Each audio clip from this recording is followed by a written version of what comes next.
स्वागत है आप सभी का बायो विथ अजय सर के साथ।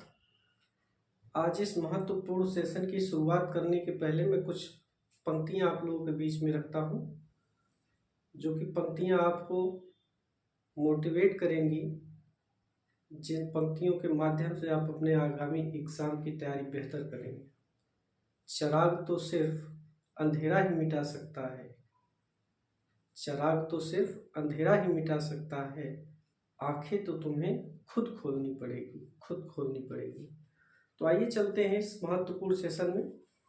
और इस महत्वपूर्ण सेशन में आज का जो क्वेश्चन है वो है बीजांड की संरचना, क्योंकि यूपी बोर्ड एग्जाम में कई बार इस क्वेश्चन को पूछा गया है कि बीजांड की संरचना का सचित्र वर्णन करें।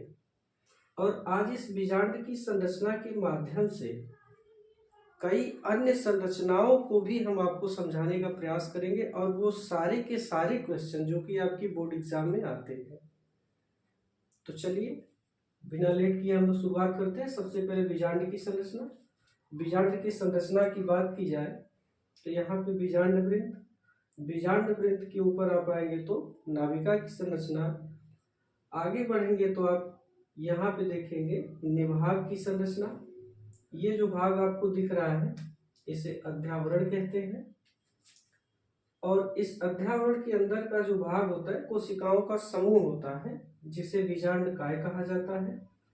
और जहां पर ये दोनों अध्यावरण आपस में सटे नहीं हैं, इसे कहते हैं बीजांड द्वारी सिरा। अब इसमें हम लोग एक एक भाग को समझने का प्रयास करते हैं कि ये सारे जो भाग हैं इनका कार्य क्या है, और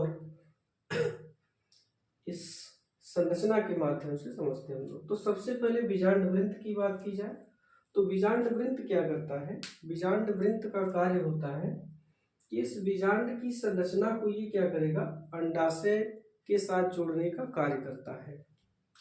और बीजांड वृंत अंडाशय के साथ जहां पे जुड़ेगा, जिस भाग से जुड़ेगा, उस भाग को कहते हैं अपरा कहते हैं। उस भाग को क्या कहते हैं, अपरा कहते हैं। और अपरा के माध्यम से क्या होगा, बीजांड वृंत जुड़ा होगा, क्योंकि इसे विकसित होने के लिए पोषण की आवश्यकता। वो पोषण कहाँ से मिलेगा, जब ये अंडाशय के साथ जुड़ेगा तभी तो पोषण प्राप्त होगा। तो अंडाशय के साथ जुड़ने के लिए जिस क्षेत्र में जुड़ेगा उसे क्या कहते हैं, अपरा कहते हैं। इसके आगे हम बढ़ेंगे तो बीजांड की संरचना जो है, जहां पर बीजांड वृंत जाकर के जुड़ता है, बीजांड वृंत की संरचना जहां पर जाकर के जुड़ रहा है, इस भाग को नाभिका कहते हैं।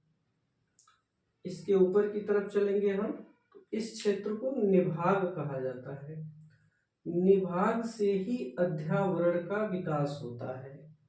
ध्यान दीजिएगा, कई बार क्वेश्चन पूछा गया है कि अध्यावरण का विकास कहाँ से होता है, तो अध्यावरण का विकास कहाँ से होता है, निभाग से ही अध्यावरण का विकास होता है। अध्यावरण की बात की जाए तो अध्यावरण जो होता है ये बीजांड के चारों तरफ क्या करता है, सुरक्षात्मक आवरण के रूप में कार्य करता है, सुरक्षात्मक आवरण के रूप में पाया जाता है।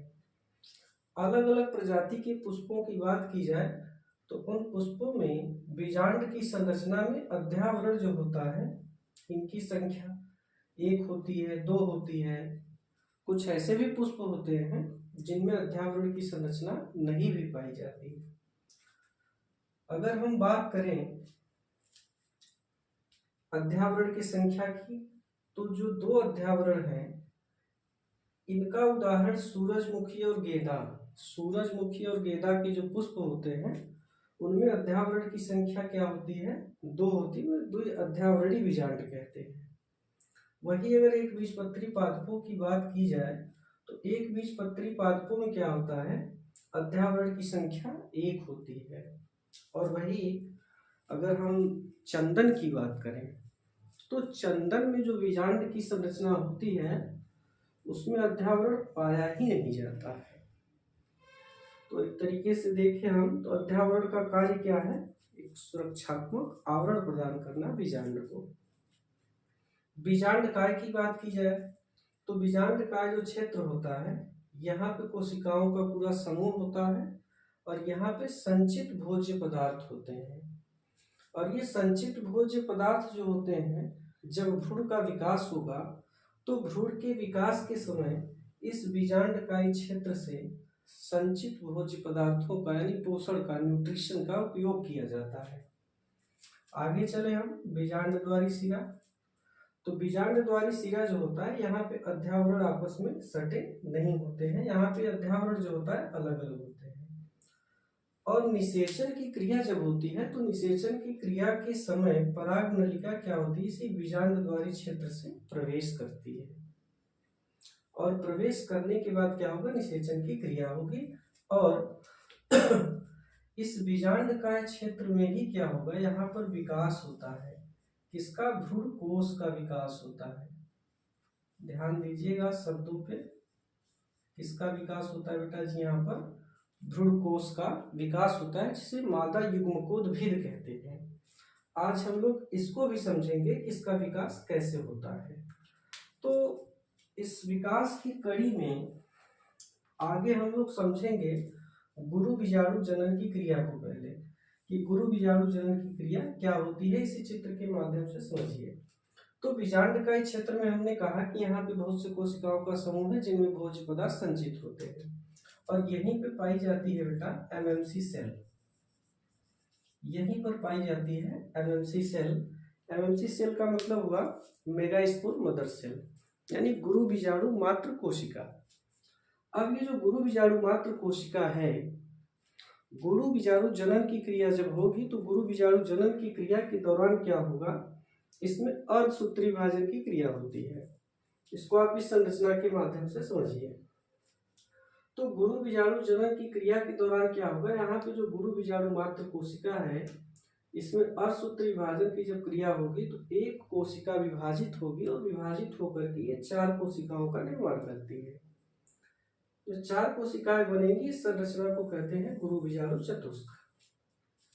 इस संरचना को क्या कहते हैं? गुरु बीजाणु चतुष्क। और ये सारा विकास कहाँ पर हो रहा है? ये सारा विकास इस बीजांड की संरचना के अंदर हो रहा है। तो इस गुरु बीजाणु चतुष्क की संरचना में से 3 कोशिकाएं जो होती हैं, ये 3 कोशिकाएं नष्ट हो जाती हैं और नष्ट हो करके एक ही कोशिका को क्या करती हैं? पोषण प्रदान करती हैं, ताकि इनमें से एक कोशिका का विकास हो सके। तो एक कोशिका जो यहाँ पर बचती है, इस एक कोशिका को कहते हैं गुरु बीजाणु। क्या कहते हैं? गुरु बीजाणु। और ये जो गुरु बीजाणु की संरचना होती है, ये क्या होती है? अगुणित होती है। कभी कभी प्रश्न पूछ लेता है कि गुरु बीजाणु कोशिका द्विगुणित होती है अथवा अगुणित होती है। तो आप ध्यान दीजिए कि गुरु बीजाणु मात्र कोशिका क्या है, ये द्विगुणित होती है और जब इसमें अर्धसूत्री विभाजन की क्रिया होगी तो अर्धसूत्री विभाजन के बाद 4 कोशिकाएं बनती हैं जो कि अगुणित होती हैं। 4 में से 3 नष्ट हो जाती हैं, एक कोशिका बचती है जिसे कहते हैं गुरु बीजाणु। और ये किस अवस्था में होती है? अगुणित अवस्था में। अब इस गुरु बीजाणु की संरचना से ही विकास होगा। किसका विकास होगा? भ्रूण कोश का विकास होगा। तो अब हम लोग आगे समझते हैं कि भ्रूण कोश का विकास होगा कैसे। तो इस संरचना को हम हटा देते हैं। अब इसमें हम लोग समझते हैं कि भ्रूण कोश का विकास किस तरीके से होगा, और जो कि आपके एग्जाम में कई बार पूछा गया है कि भ्रूण कोश का सचित्र वर्णन करें। तो भ्रूण कोश की संरचना के विकास को हम लोग समझते हैं। तो यहाँ पे देखते हैं हम लोग, ये एक हो गई गुरु बीजाणु कोशिका। अब इस गुरु बीजाणु कोशिका में क्या होगा, देखिए अब यहाँ से आगे की जो प्रक्रिया चलेगी तो इस प्रक्रिया में क्या होगा? समसूत्री विभाजन होगा। इसमें क्या होगा? समसूत्री विभाजन। इसके पहले अभी कौन सी विभाजन की प्रक्रिया हुई थी? अर्धसूत्री। इसके पहले विभाजन हुआ था बेटा जी कौन सा? अर्धसूत्री। अब समसूत्री विभाजन होगा। तो समसूत्री विभाजन के बाद क्या होता है, और इस समसूत्री विभाजन में ध्यान दीजिए, यहाँ पे केंद्रक का विभाजन होगा, पूरी कोशिका का विभाजन नहीं होता है। तो यहाँ पे जो केंद्रक है इसका विभाजन होगा और केंद्रक विभाजित हो करके दोनों ध्रुवों की तरफ चला जाएगा। तो जब प्रथम समसूत्री विभाजन हुआ जिससे दो केंद्रकों का निर्माण होगा, इसके बाद फिर से विभाजन होता है और फिर विभाजन के बाद क्या होता है, दोनों ध्रुवों पर दो दो केंद्रकों का निर्माण हो जाता है। इस तरीके से यहाँ पर अब कुल केंद्रकों की संख्या हो गई 4। इसके बाद क्या होगा, इसके बाद पुनः इसमें क्या होता है, समसूत्री विभाजन होता है और पुनः समसूत्री विभाजन के बाद इनमें कुल केंद्रों की संख्या बन जाती है, कुल केंद्रों की संख्या हो जाती है 8। जब ये 8 केंद्र की संरचना का निर्माण हो जाता है, इसके बाद अब इसमें विभाजन होगा किसका, कोशिका द्रव्य का। और जब कोशिका द्रव्य का विभाजन होगा तो कोशिका द्रव्य के विभाजन के बाद विकास होगा, किसका विकास होगा, मादा युग्मकोद्भिद यानी कि भ्रूणकोश की संरचना का विकास होगा, जिसमें 3 कोशिकाएं यहाँ पर विकसित होती हैं, 3 कोशिकाओं का विकास यहाँ पर होता है, ये 3 कोशिकाएं, और एक द्विकेंद्रकीय कोशिका का विकास होता है जो यहाँ मध्य में बनेगा। यहाँ पे जो कोशिकाएं, तीनों कोशिकाओं को कहते हैं प्रतिव्यसंत, इन्हें कहते हैं प्रतिव्यसंत कोशिका।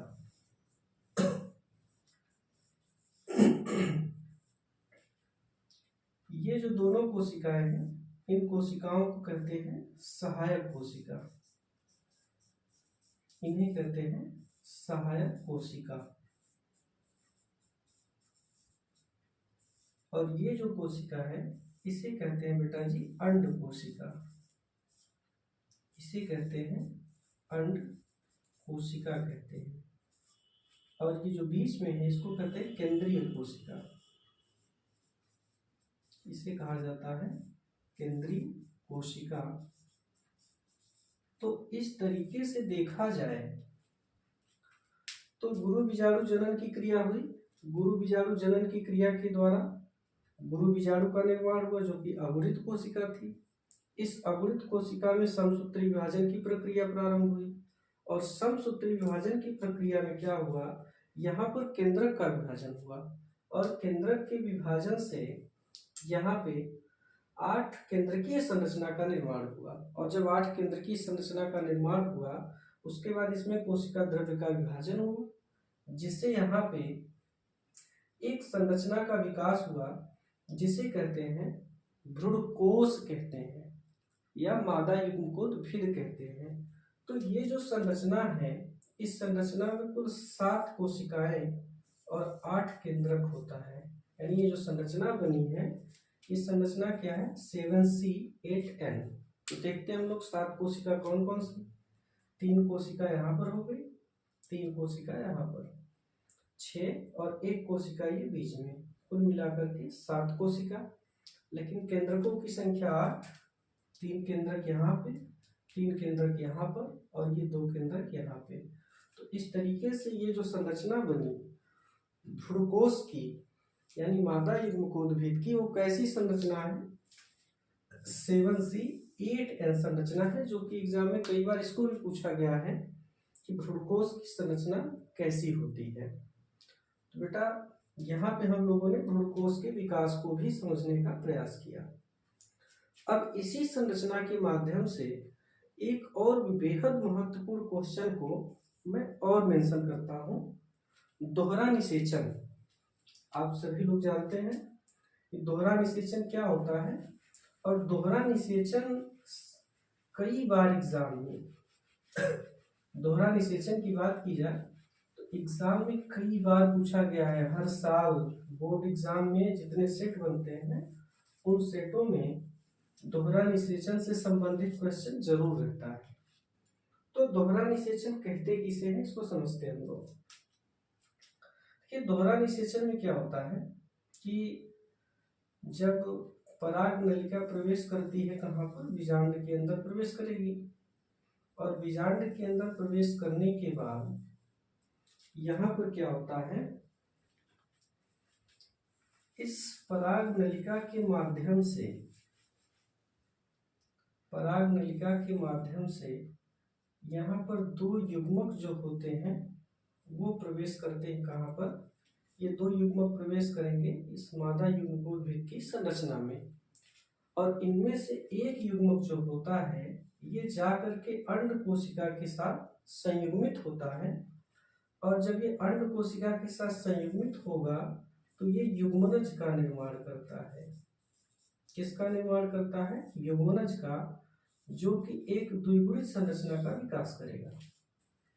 तो एक तो यहाँ पर निषेचन की क्रिया संपन्न हुई, इसके बाद इसमें एक जो और नर युग्मक बचा हुआ है वो नर युग्मक पहुंचता है कहाँ पर?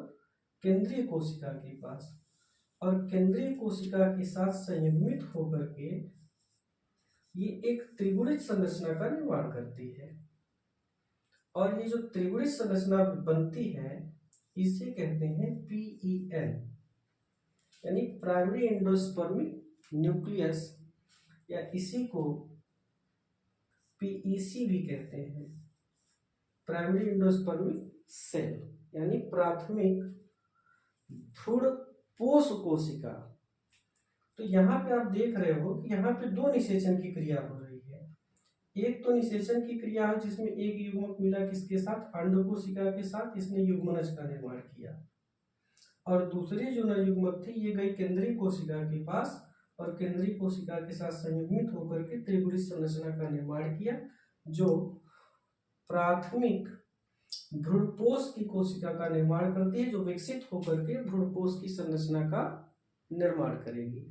तो इस तरीके से चूंकि इसमें दो निषेचन की क्रिया हो रही है, इसलिए इसको कहते हैं दोहरा निषेचन, डबल फर्टिलाइजेशन। और डबल फर्टिलाइजेशन की बात की जाए तो डबल फर्टिलाइजेशन के संबंध में बताने वाले जो वैज्ञानिक थे उनका नाम है नवास्चिन। उनका नाम क्या है? नवास्चिन। तो नवास्चिन नामक वैज्ञानिक ने सबसे पहले बताया कि दोहरा निषेचन क्या होता है। तो इस तरीके से आज की इस क्लास में हमने बीजांड की संरचना के माध्यम से 3 क्वेश्चन के विषय में हमने समझाने का प्रयास किया। पहला, बीजांड की संरचना के विषय में बृहद जानकारी हम लोगों ने ली। दूसरी, गुरु बीजाणु जनन की क्रिया को हम लोगों ने देखा। तीसरा, हम लोगों ने यहाँ पर देखा क्वेश्चन, मादा युग्मकोद्भिद यानी भ्रूणपोष का विकास कैसे होता है, और इसी में एक क्वेश्चन को और हमने शामिल किया, दोहरा निषेचन। तो इस तरीके से देखा जाए तो इस क्लास में हमने कुल 4 महत्वपूर्ण क्वेश्चंस के विषय में समझा, जो कि आपके आगामी बोर्ड परीक्षा में आने की प्रबल संभावना है। तो आप सभी इसे बेहद ध्यानपूर्वक समझें, और इन क्वेश्चंस में कहीं कोई समस्या है तो उसको कमेंट बॉक्स में आप लोग जरूर लिखें, जिससे आपको और बेहतर समझाया जा सके। और इस वीडियो को आप सभी लोग देखें, लाइक करें, शेयर करें, और चैनल को अवश्य सब्सक्राइब